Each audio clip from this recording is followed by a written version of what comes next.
My name is Charles Izuchukwu Okafor. I'm a sad man today. You know, I was born here in Lagos. I had my primary education here in Lagos. I attended the prestigious St. Gregory's College here in Lagos. Before I set out to the University of Port Harcourt for my first degree, I returned to Lagos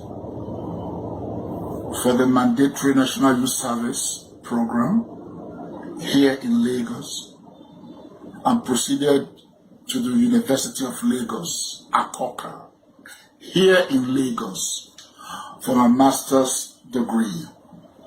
I'm a sad man today. Those who know me physically and by reputation will tell you that I've had nothing to do with politics. I have never had cause to make political comments. I have always elected to play within my professional space and turf as career actor, filmmaker, and advocacy businessman. But today I am a sad man. Lagos has given me the latitude to accomplish so much in terms of my professional calling, living as a family man. My lovely wife and children live with me here in Lagos. My wife works here in Lagos. My children go to school here in Lagos. The best friends I have largely are in Lagos, and particularly from the southwestern part of Nigeria, Yorubas. Great friends who have become brothers to me. Classmates at St. Gregory's College, a few from my primary school, who have taken me in, not just as classmates or friend, but genuinely, sincerely, as brother. I am a sad man to think that today in Lagos, certain elements would want to put a wedge to the consummate harmony that exists between the Yoruba and the Igbos. The entire scenario that played out a couple of days verging to a week or more that had to do with the peaceful protests, I aligned with totally. There was reason to protest peacefully, to end mayhem, bloodshed, violence, intimidation, orchestrated by the now proscribed Special Anti-Robbery Squad, SARS, and other concomitant consequences arising from this very mad experience as perpetrated by the now proscribed SARS. I had cause to speak and to lend my voice in saying that not only should SARS be proscribed and all those perpetrators brought to justice, but that we should also capitalize on this particular genuine, patriotic, non-partisan, non-tribal, non-ethnic move by the critical demographic of the Nigerian state, the youth, in speaking out for police reforms. The intentions were genuine and patriotic, only to wake up to see arson.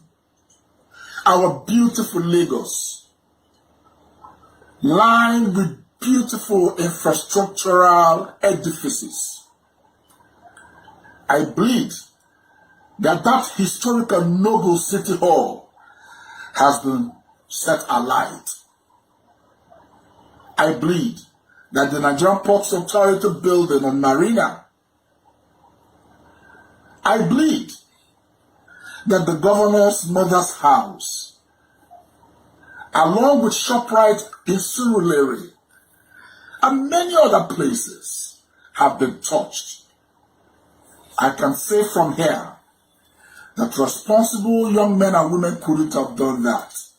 Not the same set of people I met when I joined in that peaceful protest over a week ago. But to be clear, when we bomb these critical edifices, we will only end up cutting our faces to spite our noses. Why? Whether we like it or not, we'll begin to reach out to our meager treasury to begin to embark upon the duty of rehabilitating, reconstructing, and remaking these institutions. But profoundly, what has kept me awake all night is this very painful, erroneous, and dangerous allegation that certain elements of Igbo extraction perpetrated arson and other forms of violence against the Yorubas. It is not true. Not the Igbo that I am, not the Igbo that I know here in Lagos, who have built estates, who have built businesses, who have employed people across tribal lines. Not the Igbo that have gone ahead to marry even into noble Yoruba families. Not the Igbo that speak Yoruba as much as I do. You know, as an actor, I have starred in Yoruba films. I can name Eko Wenjele, produced by Sunday Shoyinka. Omo Yakono. I recall that I did a road show for these films, working with my colleague Buki Wright, who did KKK, Kodu, Kokbo, Kokbe, and we did a Southwestern road show for these films. I have worked with Jide Kosoko in Lagos here and in Enugu, a versatile actor. Do you know that Olu Jacobs, one of the best that we have in this country, on several occasions has worked with us in the East, playing Igwe in Igbo land, and he exhibited dexterity in terms of role interpretation, together with many other Yoruba seasoned actors who have worked with us up and down this country on the Niger here in Lagos. I can't imagine that some people would want to put a wedge to what has bound us together over the years. I bleed today, but I want to plead that whoever is orchestrating this should please stop. God is not happy with you.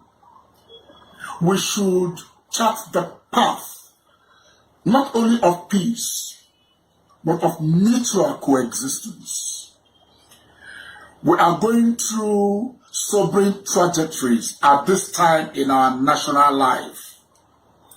Let nobody parade himself as a leader of Igbo youth anywhere in the world and make incinerating pronouncements, provocative pronouncements that are capable of setting us against the Yoruba people who have been great hosts to us for centuries.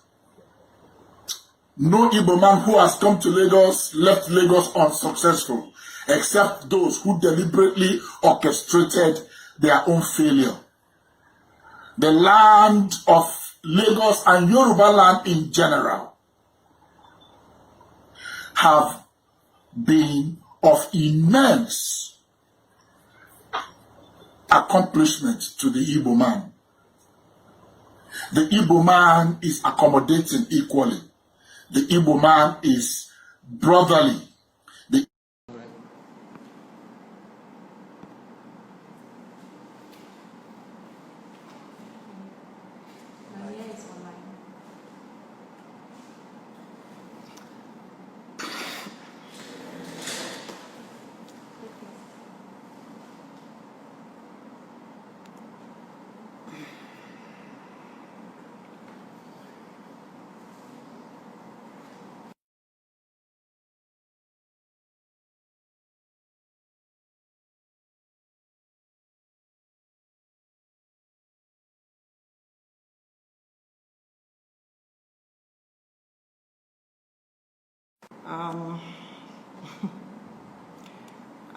As you know, it's been a very tough time for a lot of us.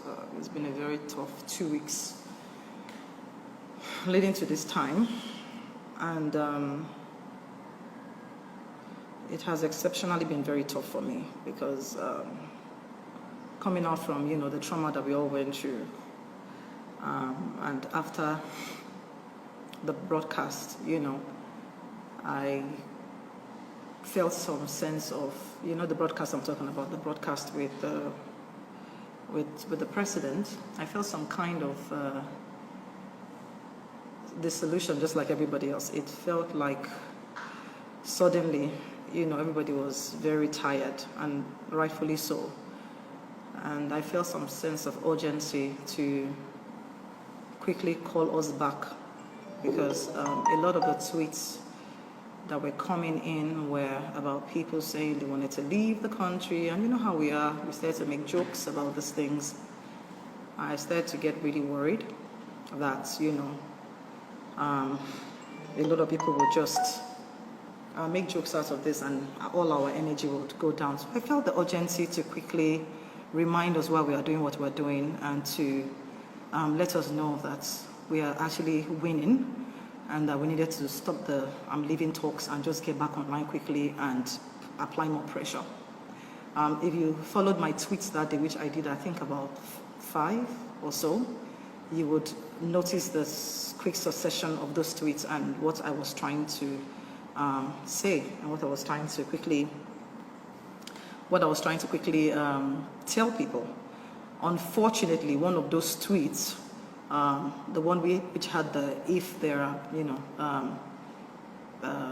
people who people need to come out quickly and talk about it," rubbed some people off the wrong way. After all said and done, I realized that a good portion of people actually understood what I was trying to say. A lot of people actually understood what I was trying to say. A lot of people reached out later and said they understood what I was saying. And so I was very confused as to why people thought that I would mean any harm. If you have been following me, you would know where I stand. I have never hidden my voice. I have never hidden my intention. I have gone through a lot of persecution. I just don't come online to talk about them. I have been an activist for 15 years. Before it even became something that's, is all over the social media and stuff like that, I've been fighting. And I have been attacked many times. Some of you have seen this attack. Some of you have had to, support me or, help me out and stuff like that. And there are some attacks that I've never even come online to talk about. There are some that are even quite serious, international, There are many things we don't talk about. So you can understand how very hurt I was, because there's nothing as painful as if you dedicate your life to something, or a group of us, ourselves, that you now feel that you are thrown to the wolves and You feel like the people who have always been trying to get you now have an opportunity to laugh at you. It's a very eerie feeling. It's a very painful and very alone feeling. I realize now that there were a lot of hands behind the scenes. And you know, when you are someone that people have been trying, the opposition or the people that you fight against have been trying to get for a very long time, you know, usually they would come at me with their own normal pages and stuff like that, and so everybody knew who they were, and people would attack them back and stuff like that. But obviously we are in different times, and the whole system and the whole thing has changed. I guess the easiest thing to do right now was to go from behind and act like they're my fans as well, and you know, attack me from that standpoint. So that way it makes it look more organic. It makes it look like, oh, it's her fans that are attacking her, so that everybody can join on, knowing fully well the times. I'm not saying that what I wrote was perfect. It could have been worded differently. But if you notice, when I kept talking, the reason why I said that was because we had some information that they were going to come out and deny that there were any bodies. And my point, which I got to at the end of that tweet, was to say that whether there were bodies or not, whether you accept that you killed anybody or not, the fact that you went there to shoot at protesters, not just any kind of protesters. Our power was the fact that we were, what do we call it again? We were peaceful. Yes, that was it. The fact that we were peaceful, you know, and that is a big thing internationally. The fact that nobody there was throwing stones at anybody, the fact that nobody there was rioting, the fact that nobody was even fighting back, the fact that everybody was peaceful is a big deal. Under the UN Convention on Laws, of which Nigeria is a temporary member of. Nigeria is a temporary member of the Security Council of the UN. And so, coming from that, it's a big crime. It is a crime already. And that's what I was trying to quickly say, that look, they can't. So when I talked about, what was that word I used? When I talked about sensationalism, I wasn't talking about us. I wasn't talking about sensationalism from us. I was talking about them.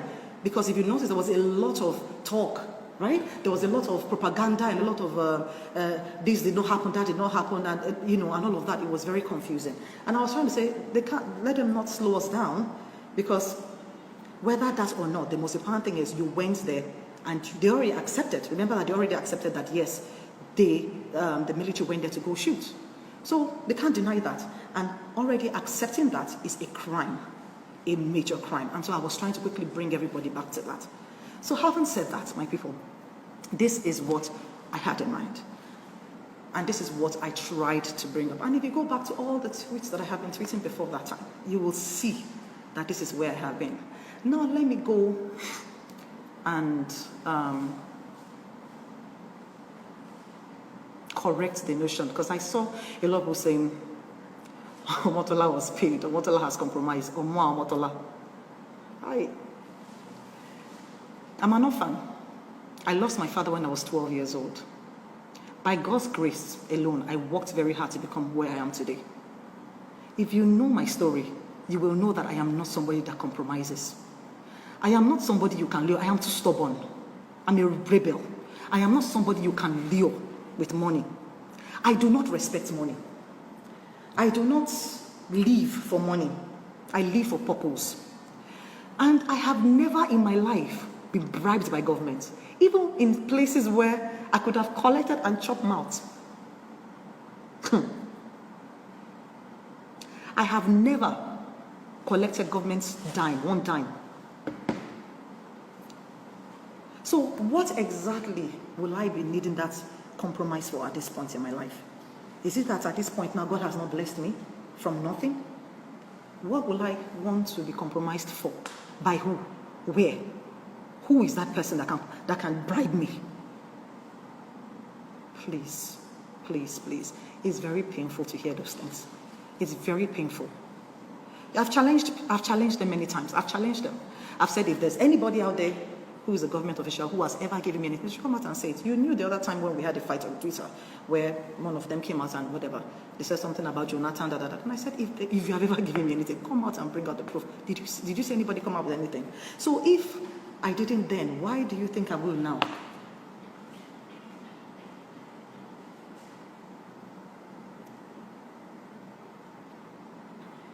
You know? The strategies are elaborate. The strategies to discredit everybody's voice. If you are very attentive and you are very, they're very observant, you realize that it's not today that this strategy started. It's the strategy is evolving. It's becoming more and more dangerous. I realized eventually now, after I took time out to, because sometimes when you're in a war front and you feel like the war is hot, it's only wisdom for you to retract and go and understand what's going on. And so I realized eventually that the strategy has changed and it is very elaborate. I beg you, please, people.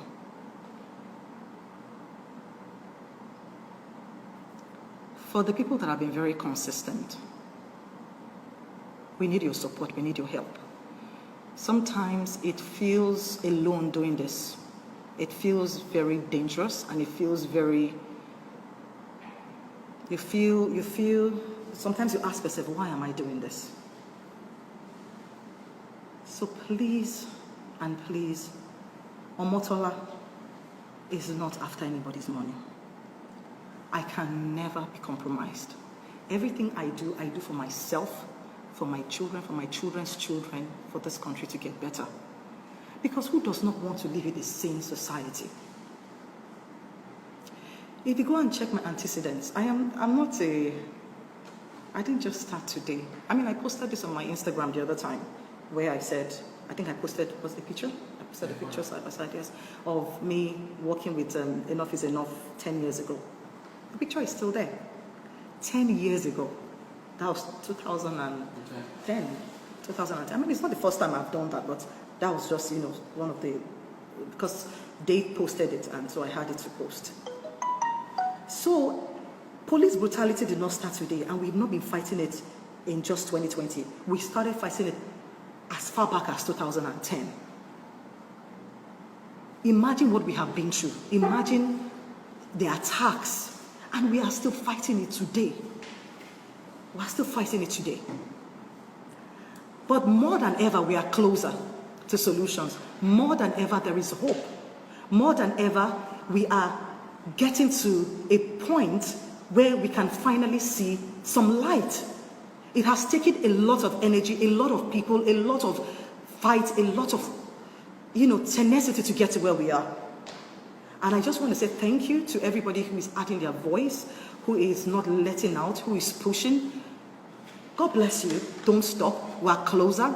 A lot of us are working in the background. A lot of my colleagues, or a lot of, in the NGO world and everything, they don't always come online to say all the things that are going on.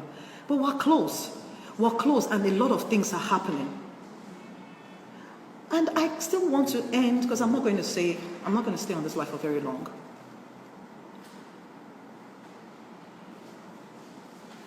I want to say that I want to talk to the government. Is it possible for you to govern the people that don't want to be governed? Is it possible for you to lead people who have decided they don't have any trust or any kind of confidence in you? Is it possible? Do you not realize that the game is up? If you have gotten away with this for many years, you can't get away with it anymore. It is time to start coming clean. It is time to start coming clean before it gets too bad.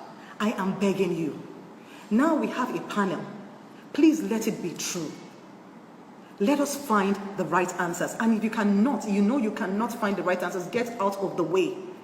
Get out of the way. To tell the truth, it is not going to be easy. I wrote a long time ago that it's not a sprint, it's a marathon. It's a marathon. But I believe that a lot of us are not tired. And I know that we are going to get what we need to get, because we are ready.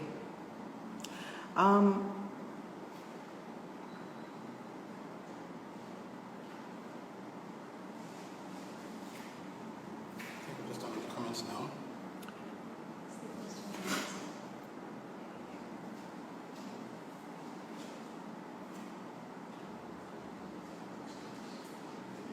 We can take questions. Okay, I can take questions. Okay. If you have a question, thank you. If you have a question for me, if you realize that sometimes there's so many things in my head,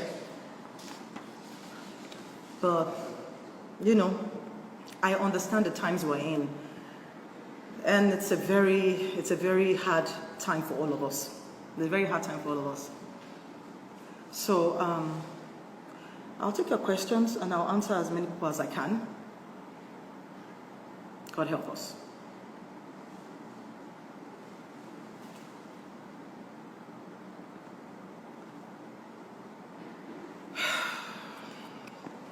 Do you want to answer some of these questions?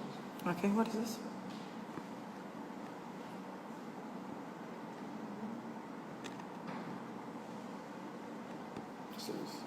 Say what?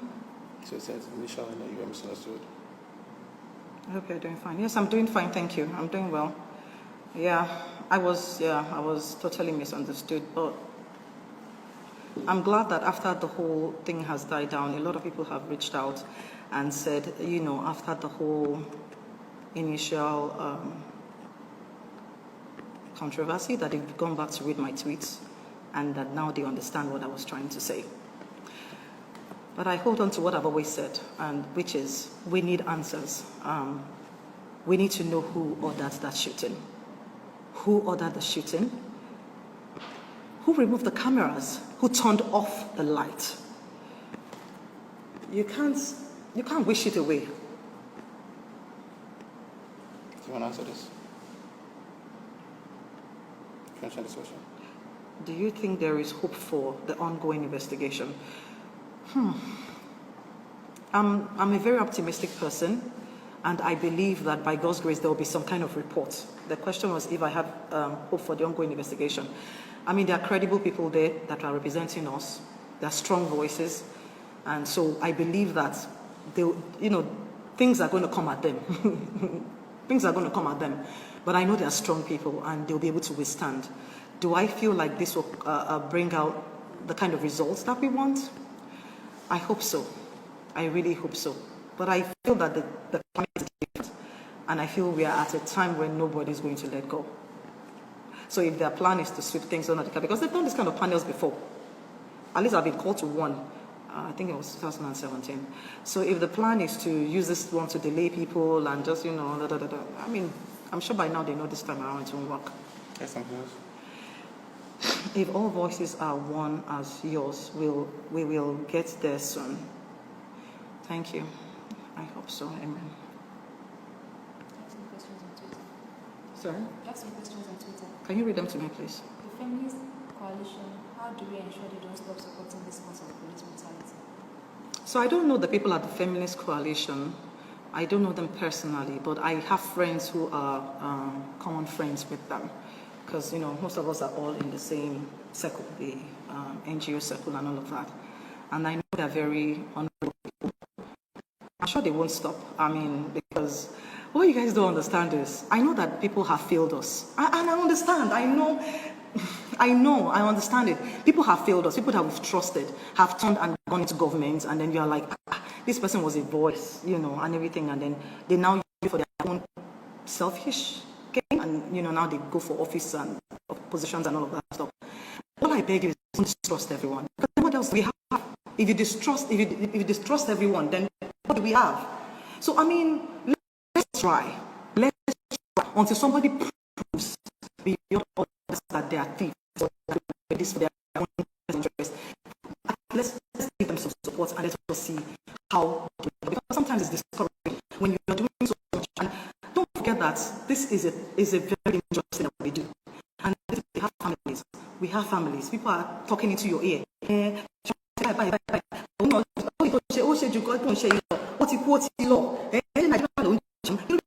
have families calling you, telling you what is wrong with you. But you so when you feel like you're doing all this, and sometimes you feel like the people that you're doing it for, because you're doing it for yourself anyway, but you feel like you wish that they would support you and they throw you on the bus. It just feels like it's really hard. You don't have to do it. Sorry, I can't say it. The international community are doing about that. I know it's like I said earlier when I did my opening speech, Nigeria is part of a temporary member, by the way. Nigeria is a temporary member of the UN, what do you call them now? Sorry? Yeah, they're peacemakers. I mean, Nigeria in 2013, yes, sent the fifth highest troops, for UN missions, of which I was on one of the missions to go see our troops in Liberia. I'm sure some of you can pull up those pictures, of me taking pictures with them in Liberia and all of that. And this is how strong Nigeria has been. So Nigeria is a temporary member of the Security Council. So it's a big deal. So a lot of going on the ground. And trust me, they can't get away with this. And they know the repercussion, and that's why, they're trying so hard to change some of the narrative. But thank God we're not letting go. And you can't change it because it's there. And there is proof. So yes, the international community is doing a lot. I don't know, I'm not privy to everything, so I can't say so much. I can only say to what extent, I know. And I know that it's going on.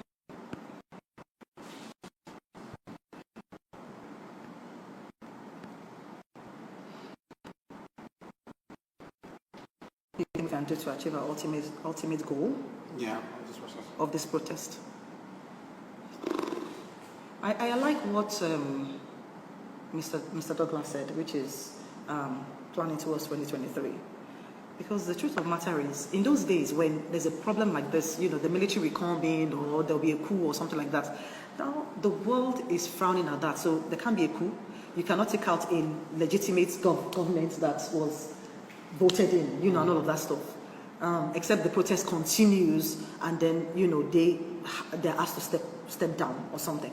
So the only way would be, I am not very sure, is to continue to make our voices heard, to make our voices loud, and begin to plan towards the next election.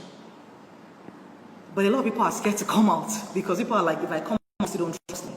So we have to find a balance. We have to find a balance and allow people, support people who are willing to come out.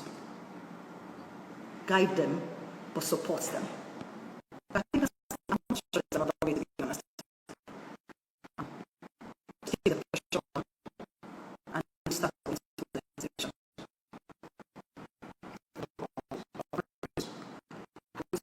Engage people in community for that question so that they know we are for them and not against them. Do you have a suggestion? What are you going to say? You're going to say something? Oh, okay. To be honest, I think we have to start now, and I think this generation is doing a good job at that. I saw something before because I went off Twitter, I went off social media for like a week. I just needed to be with myself, and I was under a lot of, sometimes you just need to go, step back, So I have not seen a lot that's happening. So please forgive me if I'm not current. I don't know a lot that is happening right now, but I know before I went off, I saw that there were some calls